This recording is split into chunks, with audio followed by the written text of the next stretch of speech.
Ya sudah, cek. Cek, cek. Cek, cek, cek. Langsung buka Manarul Ilminya, Pak. Langsung cari Al-Manarul Ilmi. Ya. Cek, cek, cek. Satu. Ada nih. Lepas apa ya?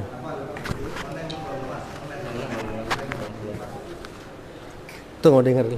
Cek. Cek. Satu. USB-nya cabut.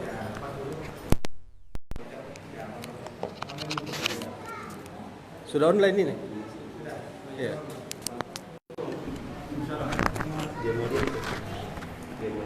Cek. Satu. Cek sound. Cek. Cek.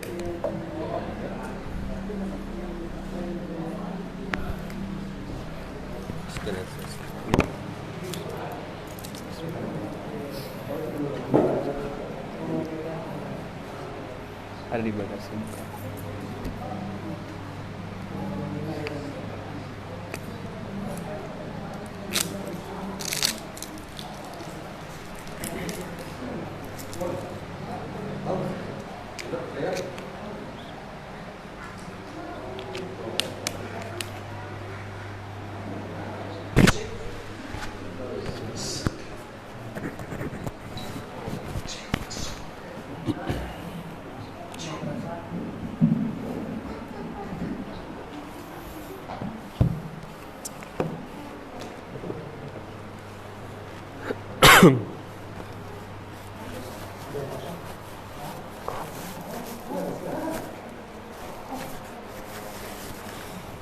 Bismillah.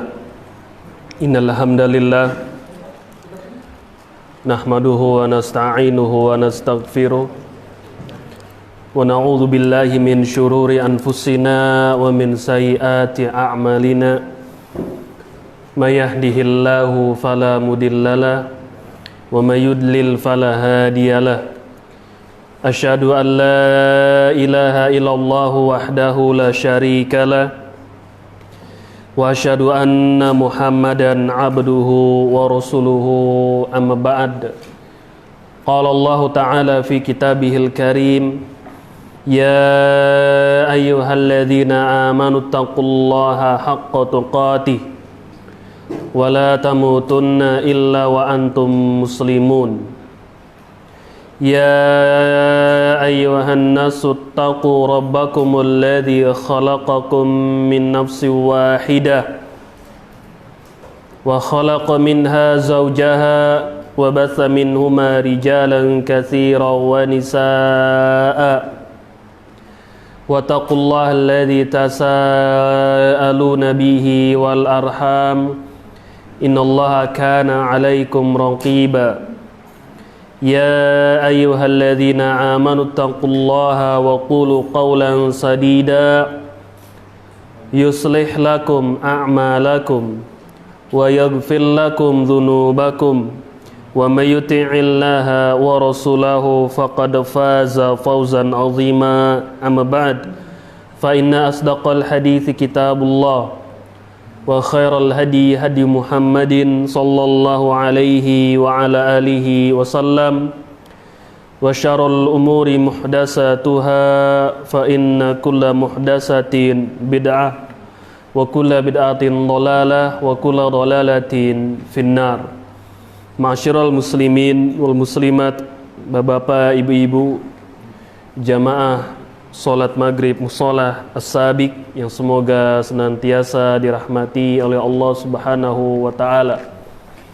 Alhamdulillah, kita kembali memuji Allah azza wa jal yang telah banyak memberikan kepada kita berbagai macam kenikmatan, yang telah memberikan kepada kita nikmat Islam, kemudian nikmat iman, dan di antara nikmat Allah yang diberikan kepada kita adalah diberikan hidayah di atas as-sunnah, yaitu kita berusaha untuk mengamalkan sunnah-sunnah Nabi yang mulia sallallahu alaihi wa ala alihi wasallam.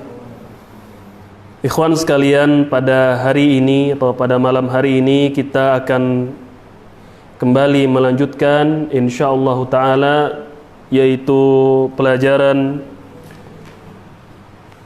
hadis-hadis yang dihimpun, yang ditulis oleh Al-Imam An-Nawawi rahimahullah. Dan pembicaraan kita atau pembahasan kita masih pada hadis yang ke-8, hadis yang diriwayatkan oleh Abdullah ibnu Umar radhiyallahu taala anhuma.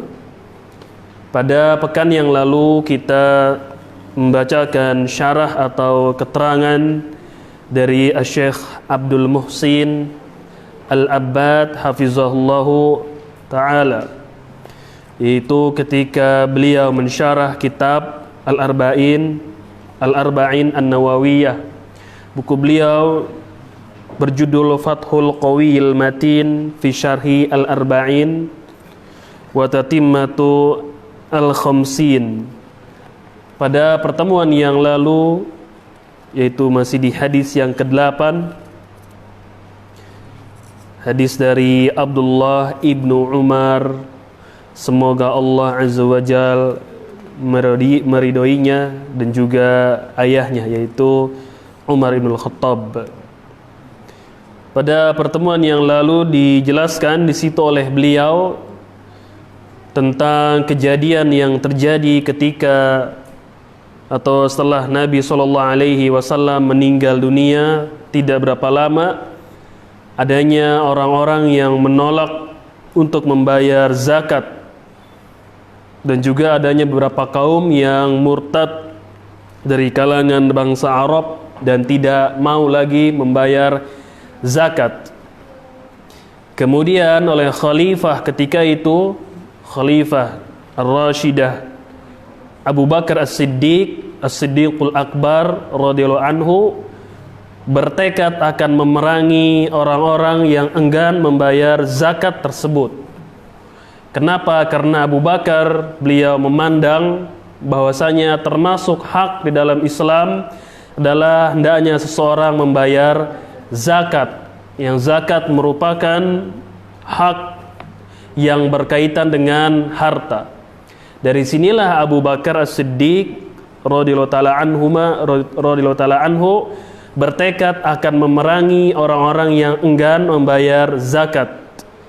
Kemudian dijelaskan di sini juga oleh Syekh Abdul Muhsin, ketika itu datanglah Umar ibn Al-Khattab, sebagaimana diriwayatkan oleh Al-Imam Muslim dari Abu Hurairah radhiyallahu taala anhu, bahwasanya Umar ibn Al-Khattab nazarahu, yakni berdiskusi atau berdialog dengan khalifah ketika itu, Amirul Mukminin Abu Bakar As-Siddiq, perihal keinginannya untuk memerangi orang-orang yang enggan membayar zakat.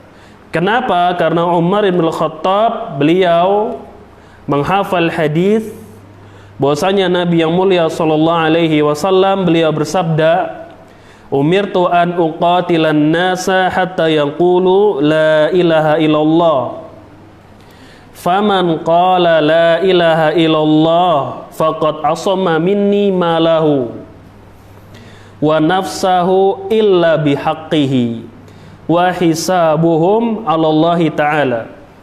Umar ibn Al-Khattab ketika itu berdiskusi atau berdialog secara ilmiah dengan Abu Bakar As-Siddiq perihal kenapa Abu Bakar memerangi orang-orang yang sudah bersyahadat, hanya saja mereka tidak mau membayar zakat. Karena Umar ibn Al-Khattab, beliau menghafal sabda Rasulullah SAW yang artinya, aku diperintahkan untuk memerangi manusia sampai mereka mengucapkan kalimat la ilaha illallah. Kalau sekiranya mereka sudah mengucapkan kalimat tersebut, maka terjagalah dariku, yakni haram atasku untuk mengambil hartanya, kemudian jiwanya, illa bihaqqihi, kecuali nanti boleh diambil hartanya dan jiwanya, ditumpahkan atau dibunuh dengan hak yang ada di dalam Islam. Wa hisabuhum 'ala Allah Ta'ala, dan hisab mereka dikembalikan kepada Allah Ta'ala. Hadis ini menjadi sandaran bagi Umar bin Khattab yang ingin, yakni zahirnya bagi kita, menghalangi Abu Bakar ketika Abu Bakar ingin membunuh atau ingin memerangi orang-orang yang enggan membayar zakat. Kenapa? Karena Umar berpendapat, yakni memahami dari sabda beliau SAW tadi yang kita bacakan, ketika seseorang sudah mengucapkan kalimat syahadat, maka tidak boleh bagi kita untuk menumpahkan darahnya, mengambil hartanya, dan seterusnya. Lalu kenapa engkau, wahai Amirul Mukminin, memerangi orang-orang yang sudah mengucapkan dua kalimat syahadat tersebut? Apa alasan Abu Bakar di sini?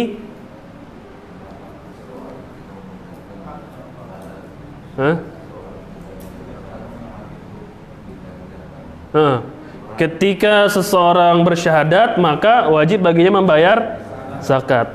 Ada yang lain? Apa hujahnya Abu Bakar hendak memerangi orang-orang yang enggan membayar zakat?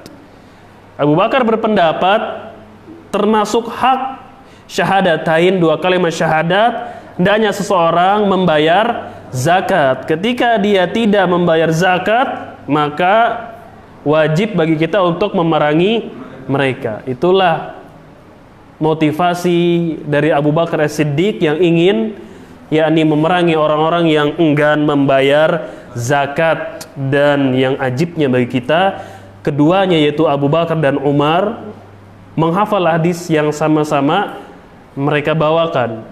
Ya, Syaikhan itu Abu Bakar dan Umar, dua orang syekh begitu. Siapa dua orang syekh ini? Abu Bakar dan Umar sama-sama menghafal dalil yang dibacakan oleh Umar ibnul Khattab. Taib, kita lanjut. Itu sedikit peristiwa yang terjadi setelah wafatnya Nabi yang mulia sallallahu alaihi wasallam. Ya, diantaranya adalah ini, yaitu Khalifah Abu Bakar memerangi orang-orang yang enggan membayar zakat.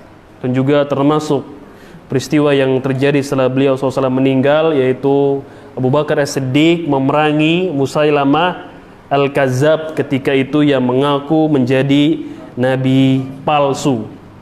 Taib, kita lanjut. Qala al-hafidhu fil fathi wa qad istab'ada qaumun sihatahu bi anna al-haditha law kana 'inda ibni Umar lama taraka abahu yunazi'u Abu Bakrin fi qitali mani'i az-zakati walau kanu ya'rifunahu lama kana Abu Bakrin yuqirru Umara 'ala al-istidlal biqaulihi alaihi salatu wassalam umirtu an uqatilan nasa hatta yaqulu la ilaha illallah wa yantaqilu 'anil istidlali bihadzan nas ila al-qiyas id qala la uqatilanna man farraqa baina as-salati waz-zakati li'annaha qarinatuha fi kitabillah wal jawab annahu la yalzam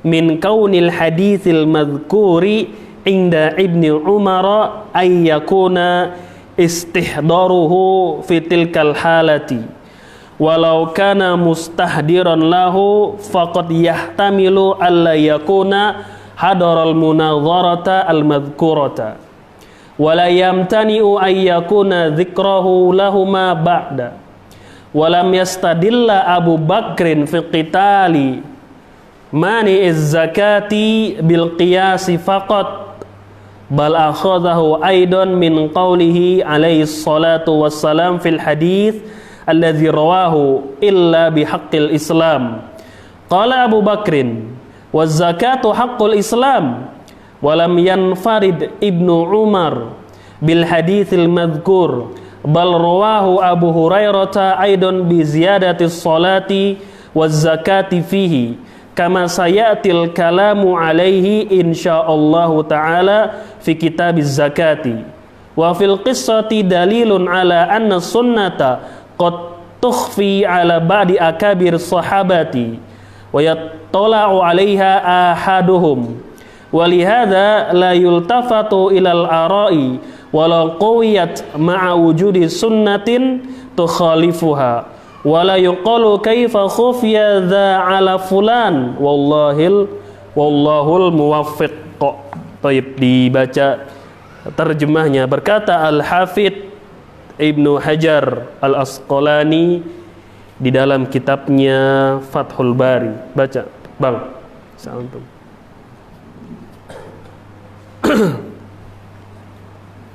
Baca pelan-pelan. Jangan terlalu cepat. Al-Hafidz berkata dalam Al-Fath, sebagian meragukan kebenaran hadis ini, sebab jika di atas diriwayatkan oleh Ibnu Umar, niscaya dia tidak akan membiarkan ayahnya membantah Abu Bakar tentang memerangi orang-orang yang menolak membayar zakat. Seandainya mereka mengetahuinya, niscaya Abu Bakar tidak mungkin membenarkan Umar berdalil dengan sabda Rasulullah SAW. Aku diperintahkan untuk memerangi manusia hingga mereka mengucapkan la ilaha illallah. Lalu berpindah dari hadis ini berdalil dengan qiyas, yaitu dia berkata. Siapa ia? Ia di sini siapa maksudnya? Siapa ia di sini maksudnya? Hah? Abu Bakar. Terus lanjut.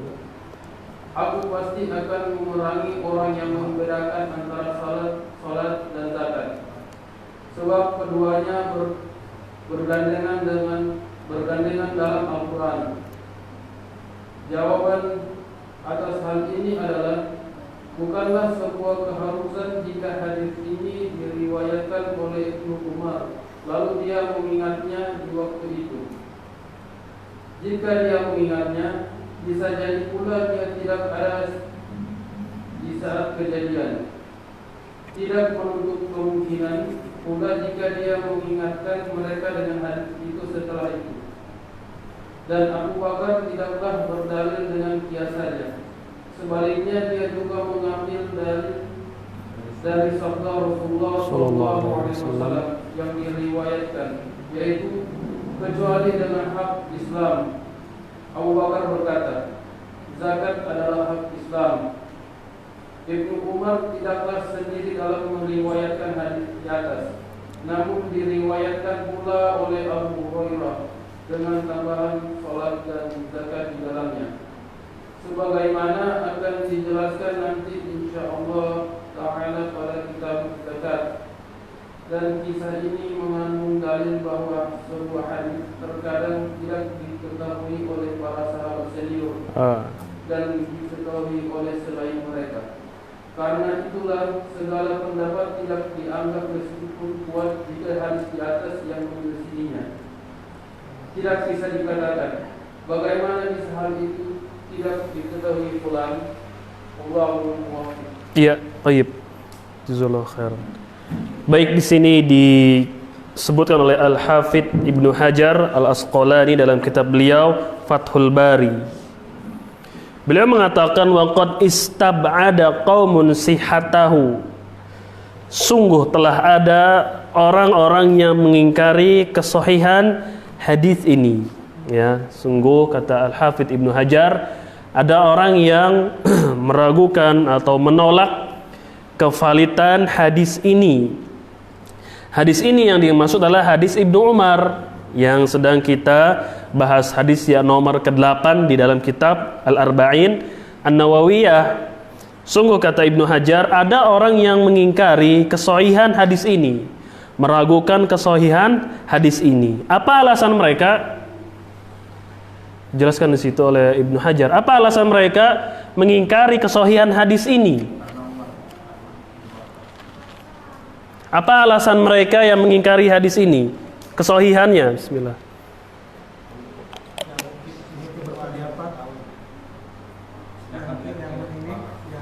Yang mengingkari kevalitan.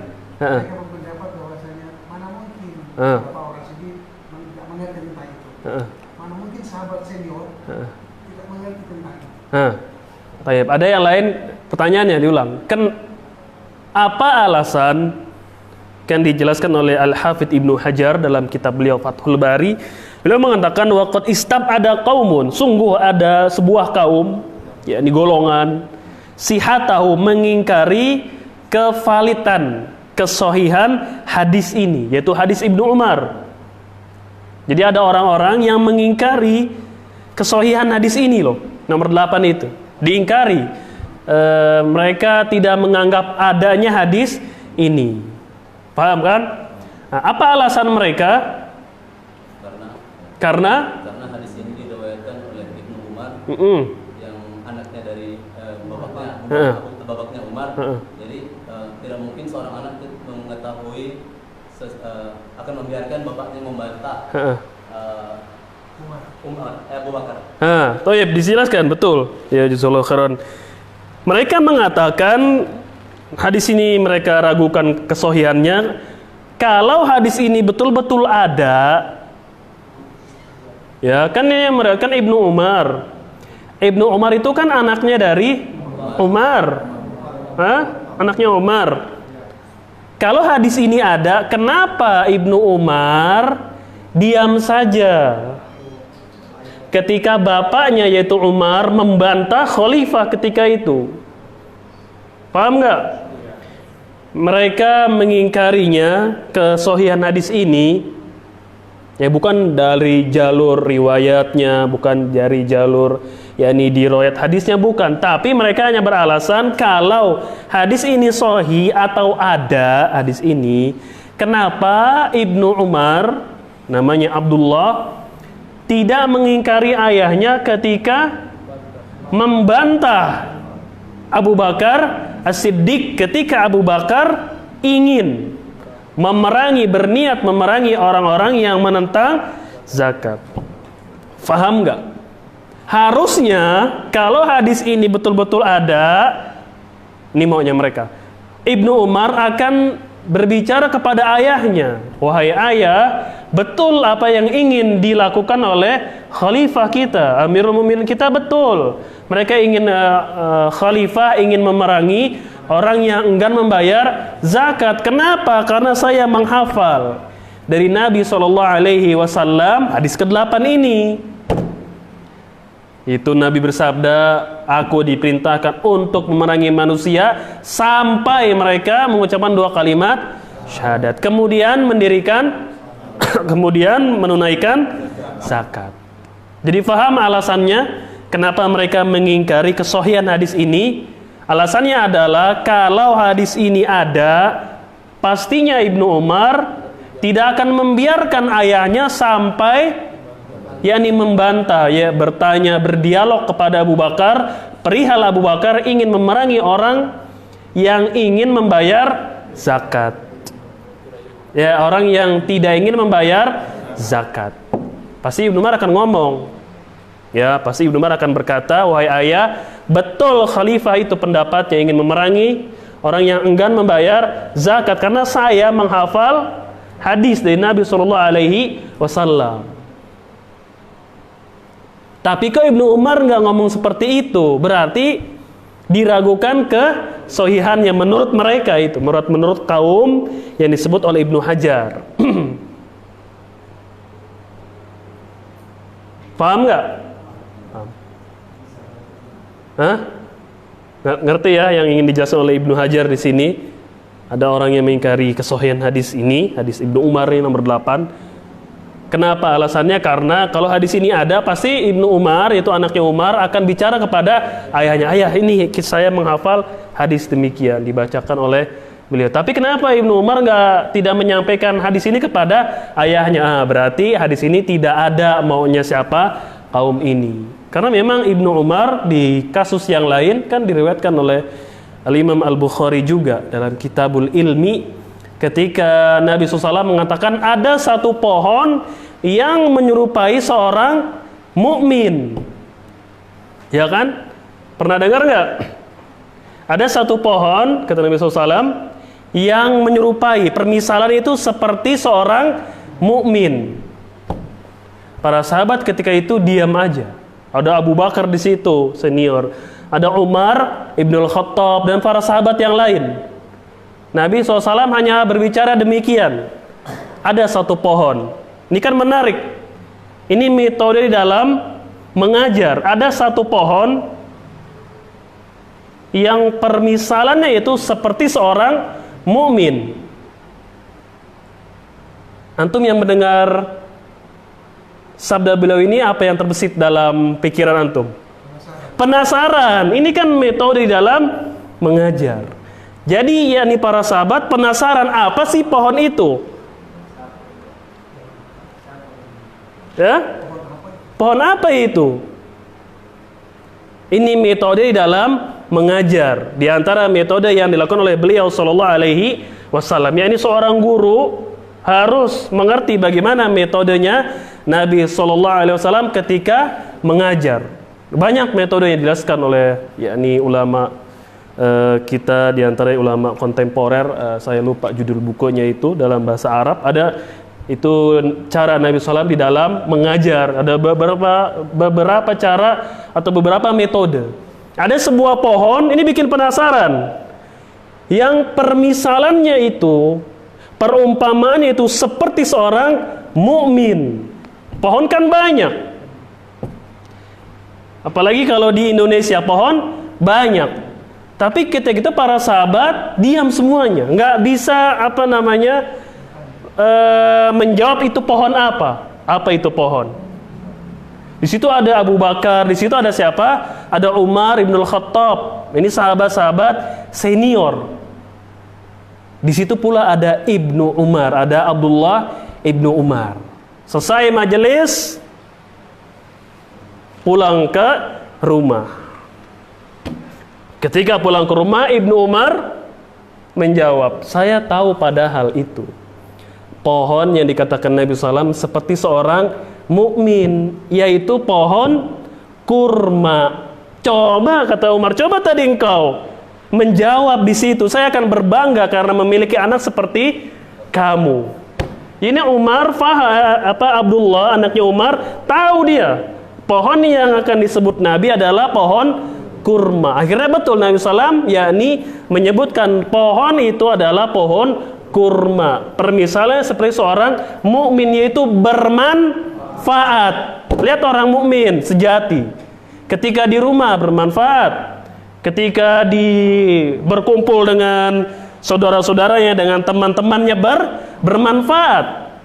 Ketika dia hidup di masyarakat bermanfaat. Lihat pohon kurma. Apa yang tidak bermanfaat dari kurma itu? Buahnya setengah matang, manfaat nggak? Manfaat. Sudah matang, manfaat. Dan dia buah yang nggak kenal busuk, sepertinya ya.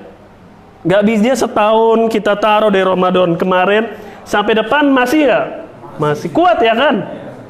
Kurma itu setengah matangnya aja itu rutab bermanfaat. Kemudian pelepah daunnya bermanfaat tidak? Buat apa? Buat genteng zaman dahulu dibikin apa? Ya ini atap, bisa kan? Dan lain-lain. Batangnya bermanfaat tidak? Bermanfaat sebagai pondasi ya kan? Apalagi zaman ketika itu. Kurma ini pohon yang permisalannya seperti seorang mukmin, itu bermanfaat.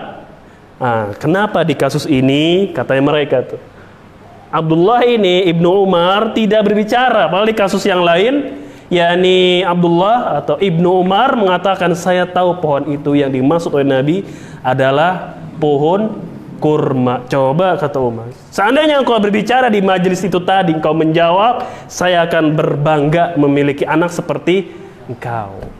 Itulah tabiat siapa? Orang tua ketika anaknya berprestasi akan bangga, baik masalah dunia apalagi masalah akhirat, pasti bangga ketika anaknya itu berprestasi. Ya, ketika anaknya memberikan manfaat kepada orang lain, pasti sebagai orang tua yang normal akan berbangga dengan anaknya itu. Ini sifat yang tidak bisa dirubah. Umar saja demikian. Dia berbangga. Kalau engkau bicara tadi di situ, senang saya. Ya, karena di situ ada sahabat-sahabat besar saja yang tidak bisa menjawab. Tapi dia masih muda, itu anak sudah bisa menjawab. Akhirnya betul bahwasanya pohon tersebut adalah pohon kurma. Ada di Sahih Al-Bukhari. Punya nggak Sahih Bukhari? Inna lillahi wa inna ilaihi raji'un. Kesian antum. Ngakunya salafi ahlus sunnah, nggak punya Sahih Bukhari. Baik, kita lanjut. Sungguh telah ada kaum yang mengingkari kevalidan hadis ini lantaran apa? Karena kalau ada hadis ini, mengapa Ibnu Umar membiarkan ayahnya, yakni berdiskusi atau membantah keinginan Abu Bakar As-Siddiq untuk memerangi orang yang tidak mau membayar zakat. Walau kanu ya'rifunahu, seandainya mereka mengetahui hadis ini, jelaskan. Seandainya mereka mengetahui hadis ini, lama kana Abu Bakr yuqirru Umar al-istidlal, pastilah Abu Bakar tidak membenarkan pendalilan Umar ibnul Khattab tentang keinginan Umar agar Abu Bakar menahan darah orang yang sudah bersyahadat.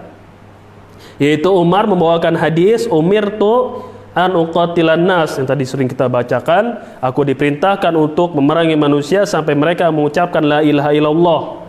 Kalau sudah diucapkan, maka terjaga hartanya dan juga jiwanya dariku. Wa yantaqil anil istidlal bihadan nas ilal qiyas id qala. Itu dia tadi keterangan dari Al-Hafidh Ibnu Hajar tentang adanya orang-orang yang menolak kesahihan riwayat Ibnu Umar ini karena Ibnu Umar tidak menyampaikan kepada ayahnya Umar ibn Khattab radhiyallahu taala anhu.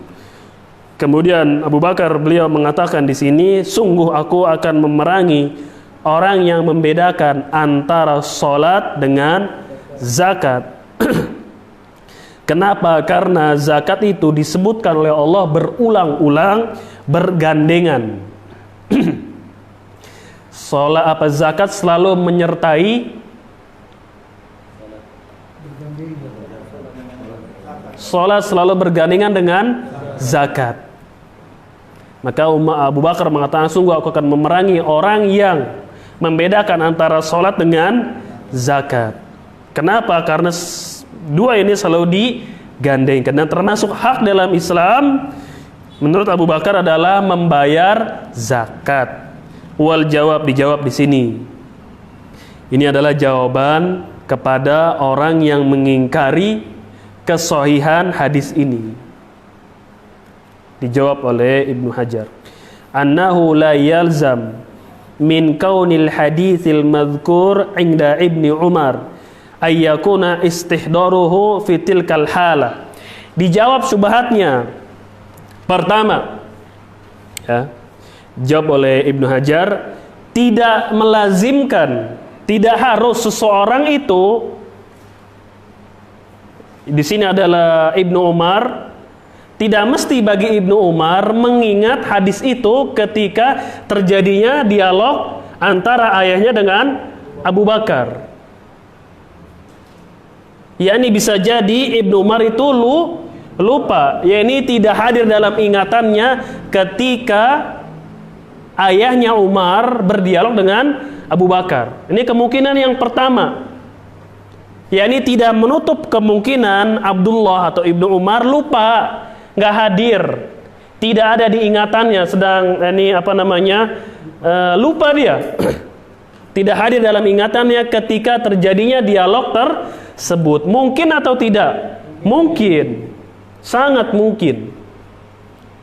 Dia, yakni Ibnu Umar, tidak ingat hadis yang sudah dia hafal ketika kejadian ayahnya Umar membantah Abu Bakar. Ini mengajak diskusi Abu Bakar yang ingin memerangi orang yang enggan membayar zakat. Bisa jadi Ibnu Umar itu lupa. Diterima nggak alasan ini? Bisa tidak? Bisa. Bukan hanya Ibnu Umar yang bisa lupa, bahkan ayahnya Umar ibn Khattab pernah lupa ketika mendengar Nabi SAW meninggal dunia. saya akan penggal orang yang mengatakan Muhammad SAW telah meninggal. Saya akan penggal. Ini saking sedihnya, ya ini sudah nggak bisa mengatur perasaannya karena kekasihnya Nabi yang mulia SAW meninggal.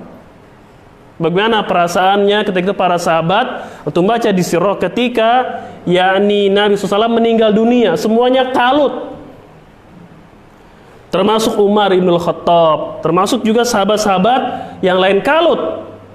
Karena merasa nggak mungkin lah, yaitu sudah terlalu perasaannya itu sudah campur aduk mendengar kekasihnya, orang yang mereka sayangi, yang senantiasa dihadiri majelisnya, yang senantiasa diterima ujangan-ujangannya, dan yang paling besar beliau adalah Rasulullah SAW. Ketika mendengar beliau meninggal dunia, Abu Umar mengatakan, saya akan penggal orang yang mengatakan Muhammad SAW meninggal atau mati. Saya akan penggal kepala orang itu. Muhammad SAW hanyalah pergi sebagaimana Musa yang pergi selama 40 hari di Bukit Tur. Dia hanya pergi sejenak aja kok, bukan meninggal dunia. Umar ketika itu saking kalut perasaannya mengatakan, saya akan penggal ya yang mengatakan Nabi Muhammad SAW meninggal dunia. Semuanya sahabat ketika itu kalut, betul-betul nggak bisa menerima wafatnya Nabi SAW. Siapa ketika itu yang menjadi siapa? Abu Bakar As-Siddiq yang mengingatkan mereka semua. Yani kita ingin jelaskan, bisa saja seseorang itu lupa. Jangankan hadis, ayat Al-Quran saja para sahabat bisa lupa kasus ini. Kasus meninggalnya Nabi SAW kan para sahabat ketika diingatkan oleh Abu Bakar baru membaca ayat yang dibacakan oleh Abu Bakar. Betul, ternyata Nabi Muhammad itu meninggal dunia. Apa ayatnya?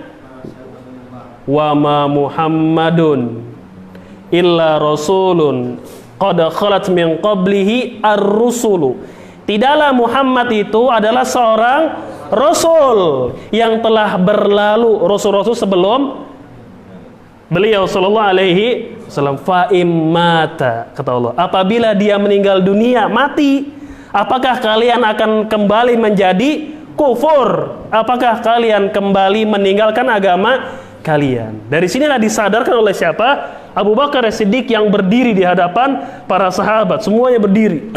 Abu Bakar berdiri di tempat yang tinggi membaca ayat surat Ali Imran itu.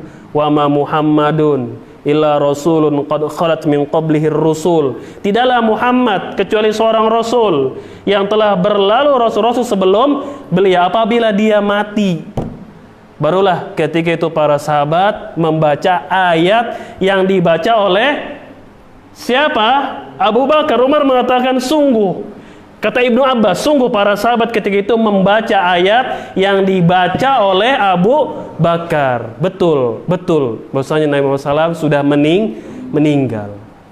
Terjadi nggak lupa? Bisa nggak mereka lupa? Bisa.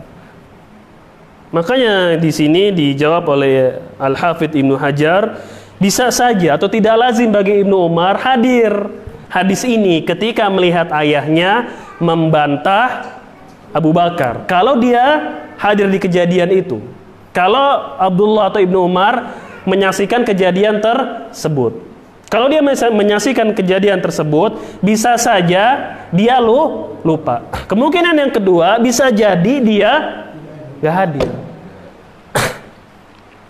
Bisa saja Ibnu Umar gak ada di kejadian itu, di peristiwa tersebut.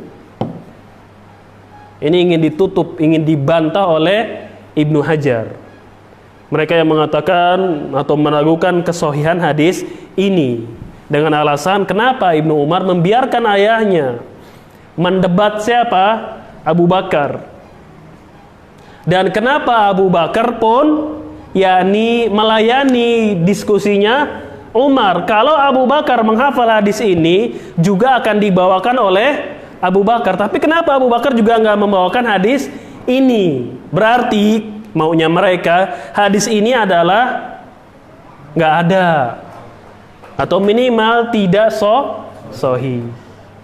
Dijawab oleh Ibnu Hajar, kemungkinan yang pertama, bisa jadi Ibnu Umar lupa. Bisa jadi Ibnu Umar dia hadir tapi lupa. Dia hadir tapi lupa. Mungkin tidak Ibnu Umar lupa, mungkin. Kita sudah jelaskan, tadi kita kasih contoh seperti kejadian wafatnya Nabi yang mulia sallallahu alaihi wasallam, yang para sahabat ketika itu lupa tentang surat Ali Imran yang sebelumnya mereka sudah hafal. Jadi namanya lupa itu adalah hal yang wajar bagi manusia, hal yang wajar bagi mereka untuk lupa.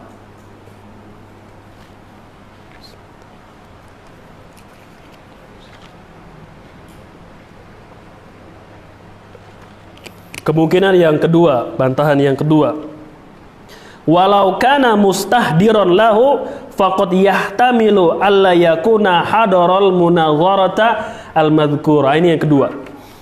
Jika sekiranya Ibnu Umar ingat hadis ini, ingat dia hadis ini, sekiranya Abdullah atau Ibnu Umar ini ingat hadis ini, bisa jadi tidak menutup kemungkinan Ibnu Umar nggak hadir, tidak ada di peristiwa ketika ayahnya Umar membantah atau berdialog dengan Abu Bakar. Diterima nggak alasan ini? Bisa difahami nggak? Bisa antum terima nggak? Bisa jadi memang Ibnu Umar hafal, dia ingat, tapi dia tidak hadir. Lah kalau orang nggak hadir bagaimana? Apa bisa menyampaikan kepada ayahnya? Emangnya orang-orang sekarang kalau terjadi apa-apa sebut nama guru lu 3 kali, walaupun tidak hadir tapi sebut nama gurunya, nanti akan membantu. Ini enggak, sahabat nggak tahu yang gaib, nggak tahu dia hal yang gaib. Ya bisa jadi kemungkinan yang kedua, dia hafal hadis ini betul-betul di luar kepala, tapi dia nggak hadir, tidak turut dalam peristiwa tersebut. Kemungkinan yang ketiga, wala yamtani'u ayyakuna dzikrahu lahuma ba'din. Bisa jadi juga atau tidak menutup kemungkinan setelah kejadian ini barulah Abdullah atau Ibnu Umar menyampaikan kepada ayahnya dan juga Abu Bakar. Tidak menutup kemungkinan, atau yakni bisa saja ketika kejadian tersebut terjadi barulah Abdullah ini menyampaikan kepada ayahnya dan juga Abu Bakar. Ini kemungkinan yang ketiga. Tidak menutup kemungkinan dong bagi Abdullah untuk menyampaikan setelah kejadian tersebut kepada ayahnya Umar dan juga kepada khalifah ketika itu adalah Abu Bakar As-Siddiq radhiyallahu taala anhuma. Kemungkinan ketiga ini kalau sudah disampaikan menjadi jelaslah, menjadi teranglah pendapat yang benar adalah pendapatnya Abu Bakar. Betul tidak? Kalau sudah disampaikan hadis ini yang kita akan pelajari, hadis ke-8 ini di Arba'in Nawawiyah, kalau sudah disampaikan kepada ayahnya dan Abu Bakar, tambah jelaslah akan kebenaran pendapatnya Abu Bakar yang ingin memerangi orang yang enggan membayar zakat. Makanya ketika Abu Bakar menyampaikan pendapatnya kepada Umar pun, Umar mengatakan, sungguh aku melihat Abu Bakar telah diberikan atau telah dilapangkan hatinya untuk menerima kebenaran. Ini intinya kebenaran, kata Umar, ada pada Abu Bakar. Walaupun ketika itu Abu Bakar tidak membawakan hadisnya Ibnu Umar ini, apalagi kalau kalau dibacakan lebih tegas lagi, lebih benar lagi pendapatnya Abu Bakar As-Siddiq radhiyallahu taala anhu. Taib, kita lanjut di sini, kita selesaikan paragraf ini. Beliau jelaskan sini Al-Hafidz Ibnu Hajar.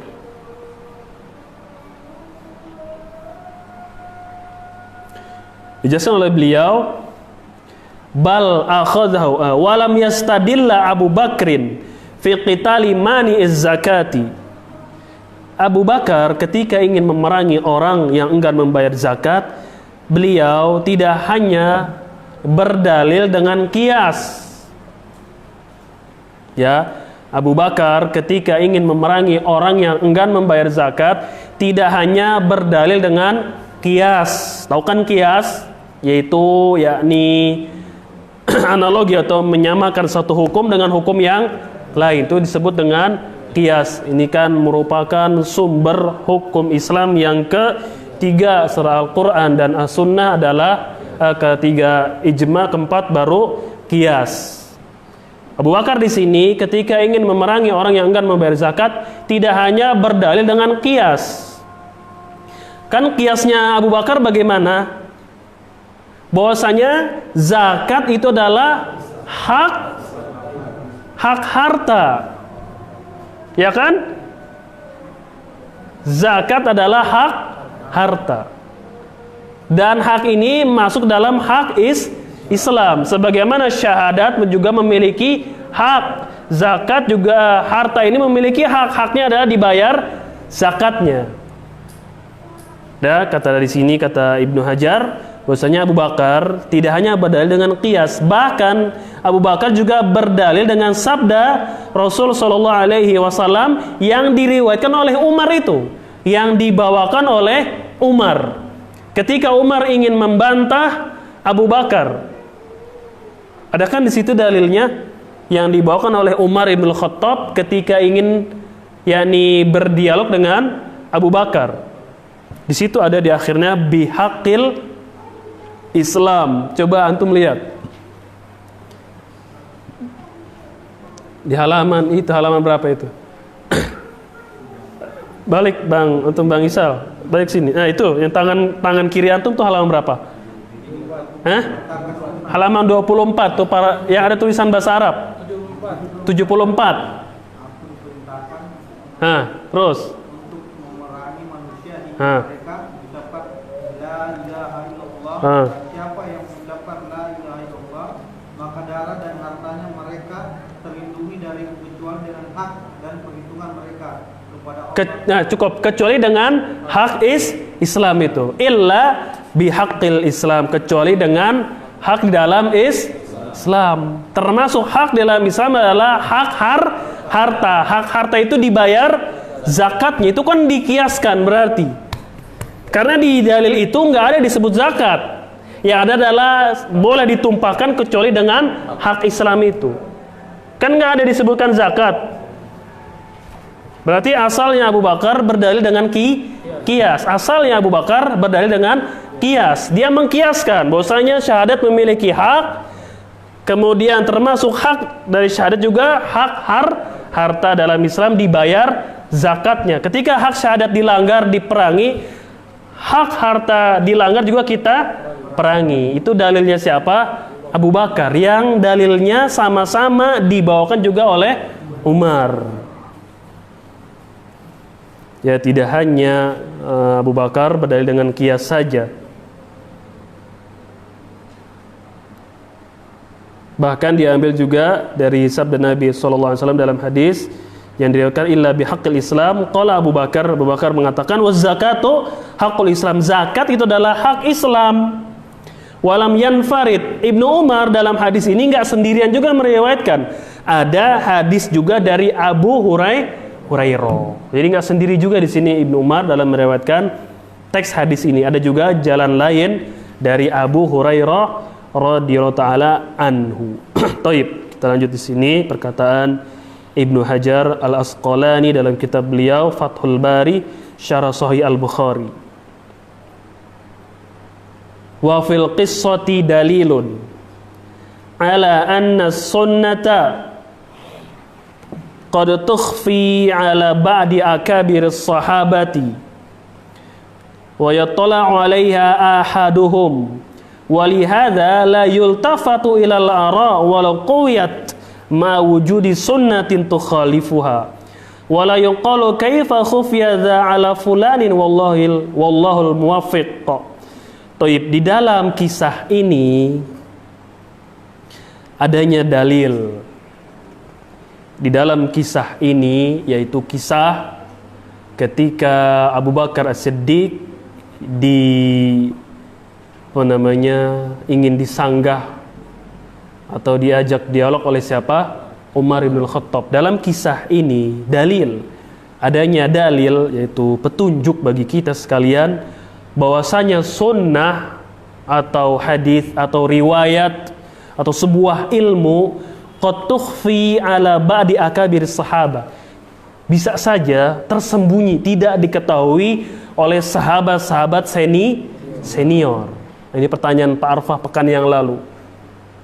Dari kisah ini tidak menutup kemungkinan atau adanya dalil bagi kita bahwasanya sahabat senior pun ada padanya riwayat-riwayat yang mereka nggak tahu atau pernah tahu tapi lupa. Walaupun Abu Bakar dengan Umar adalah yang senantiasa mendampingi siapa? Rasul sallallahu alaihi wasallam, baik ketika safar atau ketika mukim.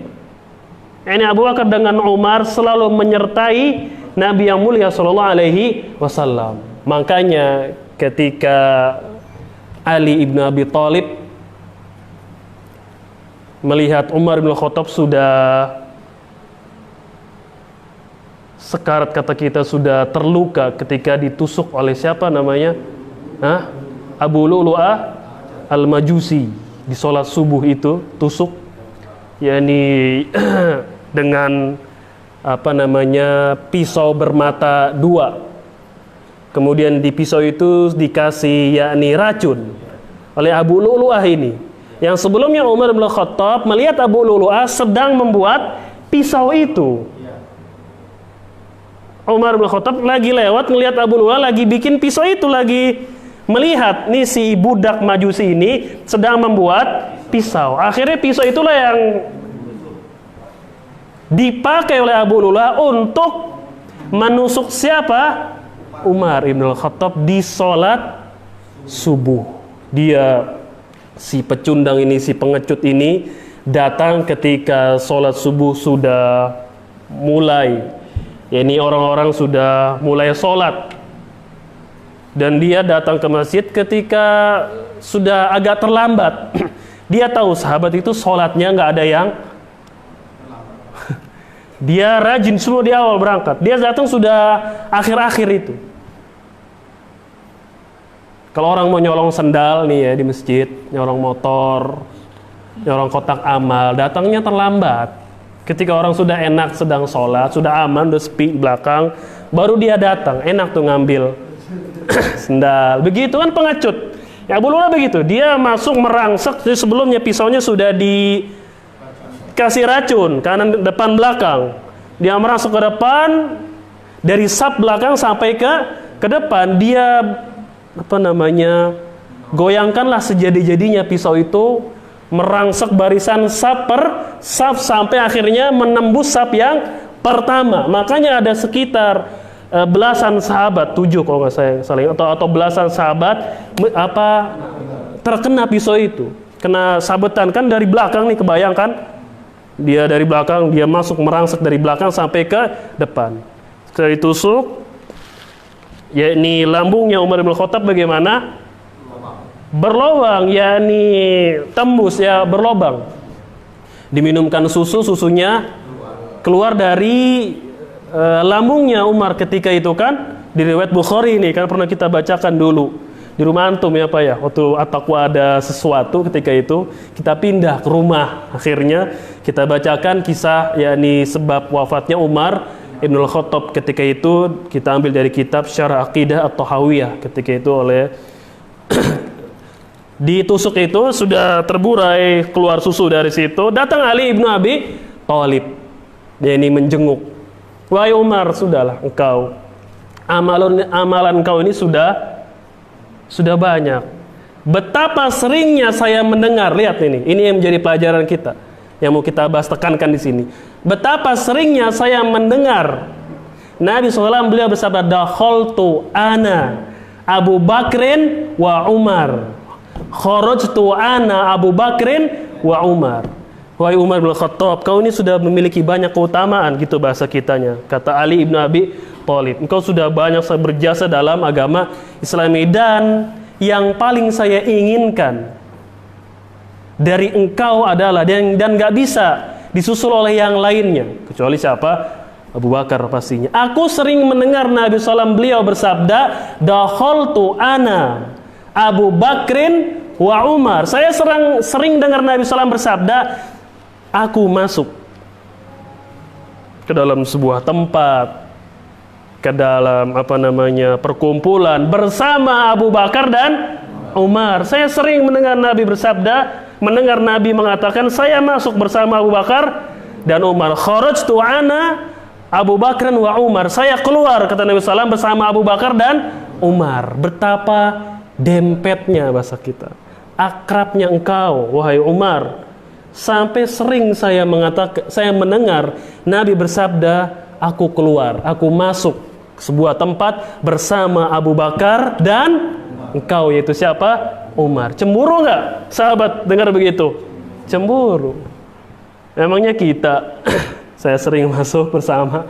Ya ini Nabi SAW, kata Ali bin Abi Thalib, sering mengatakan aku keluar atau masuk bersama Abu Bakar dengan Umar ibnul Khattab. Menandakan bahwasanya Umar ini senantiasa menemani Nabi yang mulia SAW, baik ketika safar ataupun ketika mukim, baik dalam peperangan atau tidak dalam peperangan. Tapi tidak menutup kemungkinan, kata Ibnu Hajar di sini, adanya ilmu atau riwayat atau hadis yang tersembunyi bagi mereka.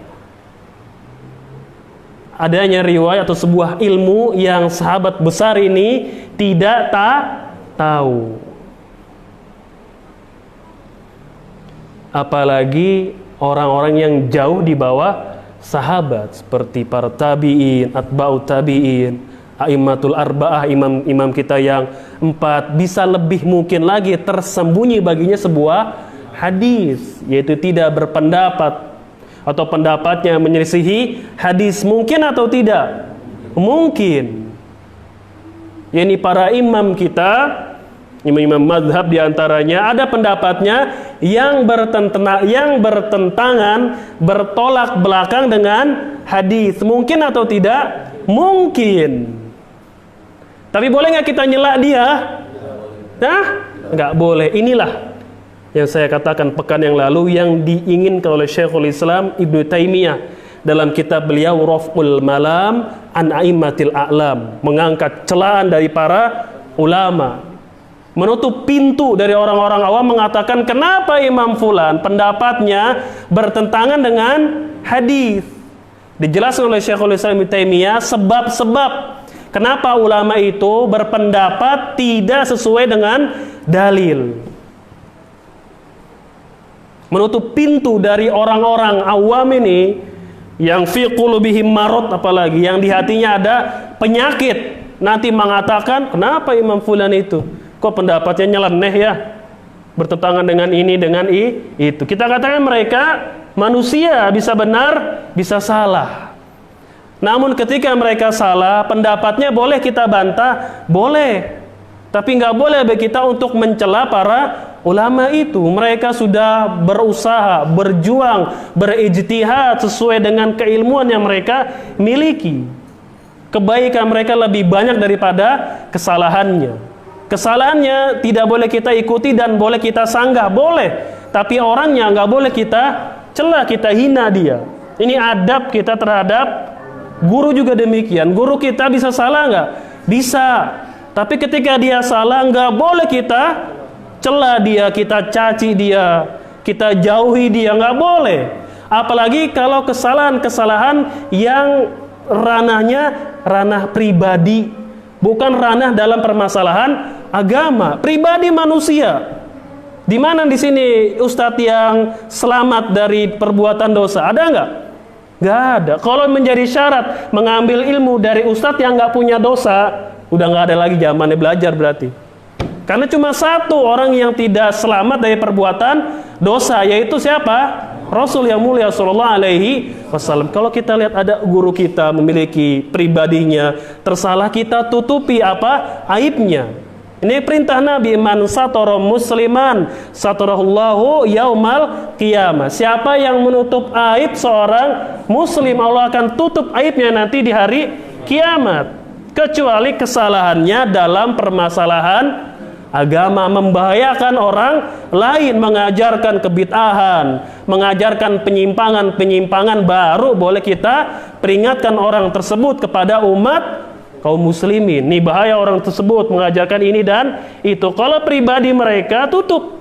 Manusia, biar kata hafal Al-Quran, biar kata sudah belajar ratusan tahun, katakanlah manusia, masuk dalam sabda beliau sallallahu alaihi wasallam, kullu bani adam khata'un wa khairul khata'ina at-tawwabun. Nabi mengatakan setiap bani Adam khata', pasti dia tersalah.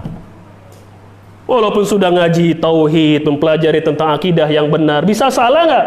Terjatuh dalam dosa nggak? Bisa, sangat mungkin sekali.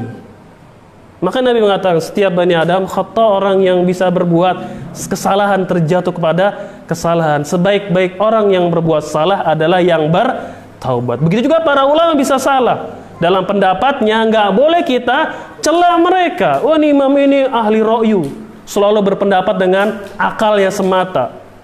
Kita dapati di lapangan orang-orang yang berlebihan dalam mencela Al-Imam Abu Hanifah. Bahkan dikeluarkan Al-Imam Abu Hanifah dari sekelompok gerombolan para ulama ahlu sunnah. Nggak boleh.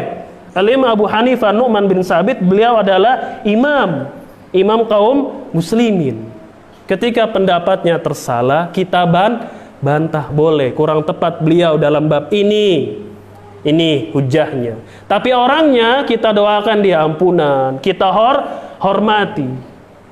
Kalau masih hidup, kita punya guru, didatangin apanya? Rumahnya. Ustadz, kemarin Ustadz mengatakan di majelis demikian. Mohon maaf Ustadz, apakah ada dalilnya? Begitu caranya. Apakah ada dalilnya? Apa yang mendorong Ustadz berpendapat demikian? Apa hujahnya? Jangan langsung wah nggak bener ini Ustadz ini mengatakan demikian dan demikian. Tapi harus terlebih dahulu dinasihati. Nah gitu, tidak menutup kemungkinan yakni pembesar para sahabat terhalangi baginya, tersembunyi baginya sebuah ilmu. Ya, kata Al-Hafidz Ibnu Hajar, walihada la yultafatu ilal ara. Oleh karena itu kita tidak boleh melirik ra'yu, pendapat. Walaupun pendapat itu yakni dikuatkan dengan penjelasan-penjelasan, ketika pendapat tersebut bertentangan dengan sunnah. Jadi kata Ibnu Hajar, nggak usah kita hiraukan. Nggak boleh kita yakni fanatik terhadap sebuah pendapat yang bertentangan dengan sunnah. Berarti harus ditinggalkan. Wala yuqalu kaifa khufiya za'ala fulanin wallahul muwaffiq. Dan nggak boleh juga kita mengatakan kenapa si fulan itu tidak mengetahui hal tersebut. Kita tidak boleh mengatakan atau berucap kenapa sih si fulan ini atau ulama ini atau tabi'in ini dan itu tidak mengetahui hal atau hal ini. Nggak boleh. Kenapa nggak boleh? Paham nggak? Anda sampai muter-muter ini. Kenapa? Bentar lagi azan. Makan habis itu. Kenapa kata Ibnu Hajar kita nggak boleh mengatakan si fulan, mengapa dia nggak tahu tentang ini? Kenapa? Karena manusia. Ada yang lain? Ada jawabannya di sini. Nggak usah jauh-jauh. Pada saat itu dia tidak ada atau orang lain yang ada atau lupa. Nah, bisa jadi dia lupa atau orang lain ada. Ada lagi? Hanya Allah yang mengetahui segala. Hanya Allah yang mengetahui segala. Ada yang lebih tepat lagi di sini baru saja. Hah? 3 alasan tadi itu yang menolong Ibnu Umar itu membantah orang yang mengingkari kesohihan hadis ini. Pertanyaannya, nggak boleh kita mengatakan, kok kenapa Ustadz Fulan, misal, kok nggak tahu itu ya? Padahal dia doktor LCMA loh, kok dia nggak tahu ini? Nggak boleh kita mengatakan ini. Kenapa?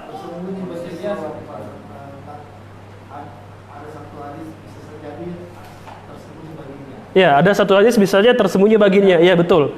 Ada yang lebih tepat lagi. Di sini ada jawabannya. Apa Usman? Kenapa? Manusia punya kekhilafan. Iya. Ada yang lain. Disebutkan di sini belum jauh.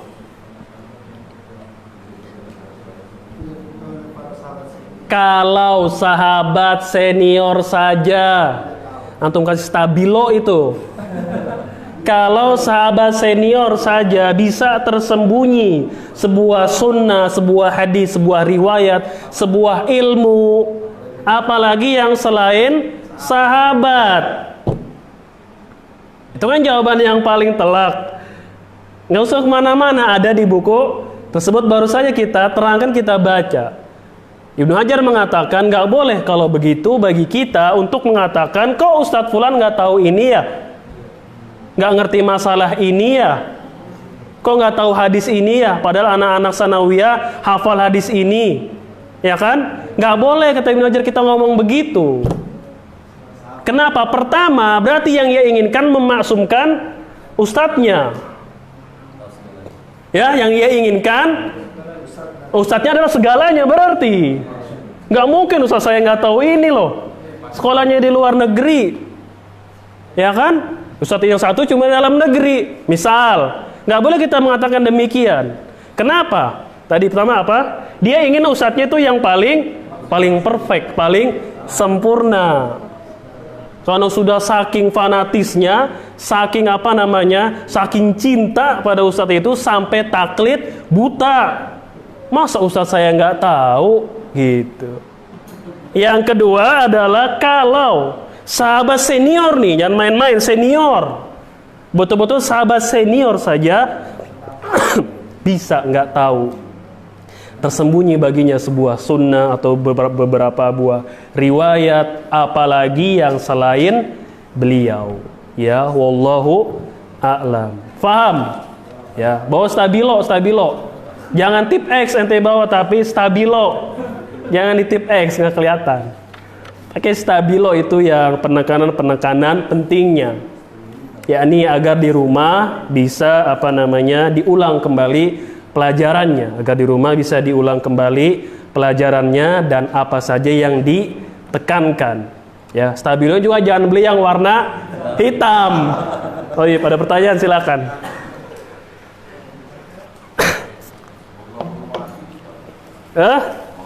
Allah lah yang memberikan taufik ke bahasa Arab. Iya.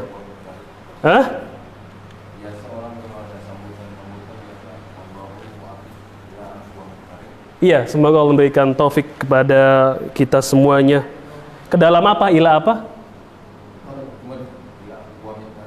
Ila apa? Oh, semoga Allah memberikan taufik kepada kita kepada jalan yang lurus, yang lempeng gitu. Ya, ini doa kepada mungkin. Yang kedua.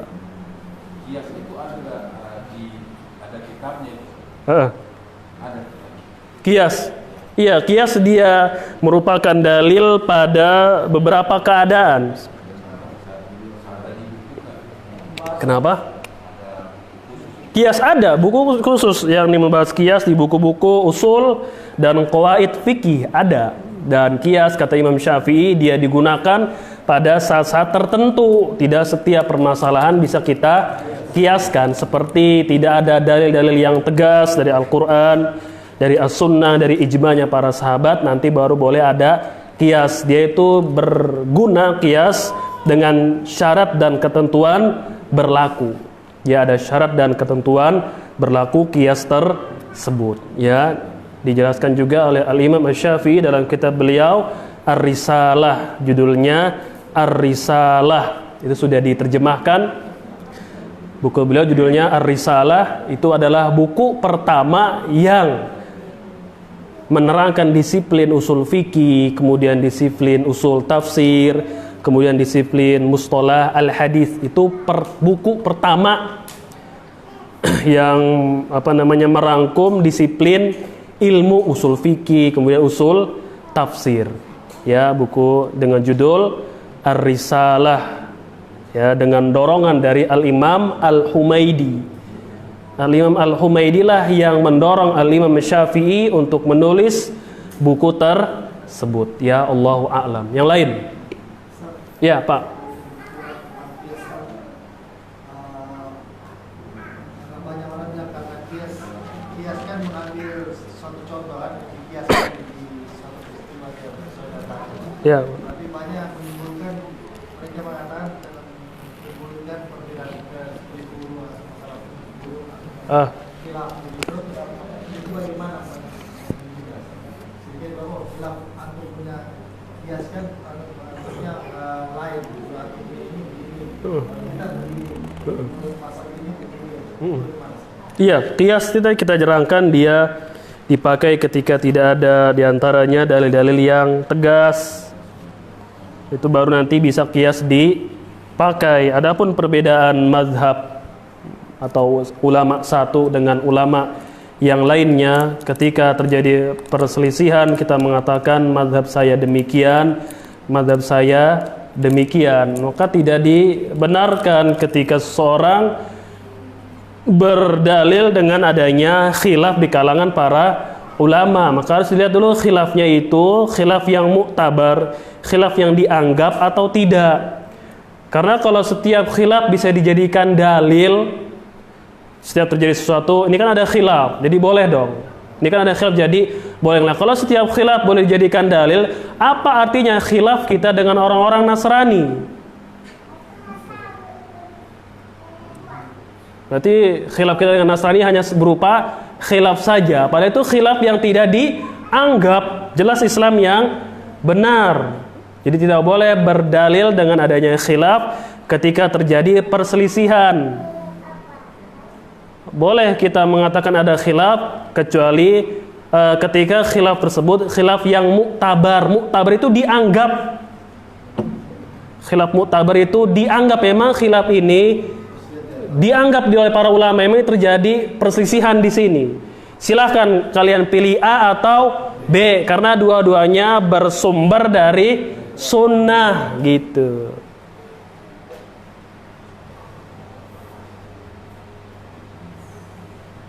Seperti khilaf misalkan sabda Nabi SAW, apabila engkau bangun dari tidurmu jangan engkau langsung memegang muka kecuali tangan kalian sudah dicuci. Ini kan ada dalam Umdatul Ahkam dari riwayat Bukhari dan juga Muslim. Apabila salah seorang idza nama ahadukum, apabila salah seorang dari kalian tidur, ya, jangan bangun jangan mengusap yakni mukanya, memegang makanan kecuali sudah dicuci. Khilaf di sini yang dimaksud kita mencuci tangan dari bangun tidur malam atau tidur siang. Tidur malam kah, bangun di tidur malam kah, atau di tidur yang lain? Ada yang mengatakan siang, ada yang mengatakan malam. Itu kan terjadi khilaf, tapi bersumber dari satu buah hadis. Kalau pendapat di antara yang mazhab Syafi'iyah, kalau saya nggak salah ingat, mengatakan tidur malamlah yang kita diperintah untuk mencuci tangan berdasarkan hadis riwayat Abu Daud. Ada tambahan riwayat situ min naumihi al-lailah, dari tidur malam. Itu kan khilaf berarti. Ketika terjadi khilaf, kalau dia muktabar dianggap, kita mencari yang lebih kuat. Tapi bukan berarti setiap khilaf itu boleh dijadikan alasan. Ini usoli, ini enggak, oh ini khilaf. Selesai pembahasan, berarti ini khilaf. Enggak begitu, harus dibahas. Khilaf ini muktabar enggak, dianggap enggak? Yang pakai usoli punya dalil nggak? Misalkan mereka nggak punya dalil, yang mengatakan nggak pakai usoli punya dalil nggak? Punya tidak? Punya. Mana yang kita pilih berarti? Yang memiliki dalil. Berarti khilaf ini khilaf yang nggak dianggap. Kecuali khilaf yang berdasarkan dalil. Nah ini baru muktabar. Boleh kita di situ saling berlapang dada. Boleh di situ saling berlapang dada. Ketika tahiyat mau gerakin tangan atau diam, itu khilaf yang muktabar. Bagi kita memilih pendapat yang lebih kuat menurut kita. Mana yang lebih kuat? Tidak boleh kita mencela yang tidak menggerak-gerakkan jari. Kita cela karena kita menggerakkan jari, nggak boleh.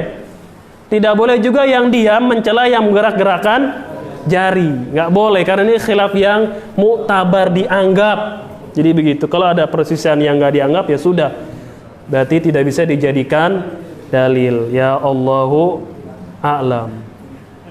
Cukup sampai di sini. Barangkali kita cukupkan sampai di sini. Subhanaka Allahumma wa bihamdika asyhadu alla ilaha anta astaghfiruka wa atubu ilaik. Assalamualaikum warahmatullahi wabarakatuh.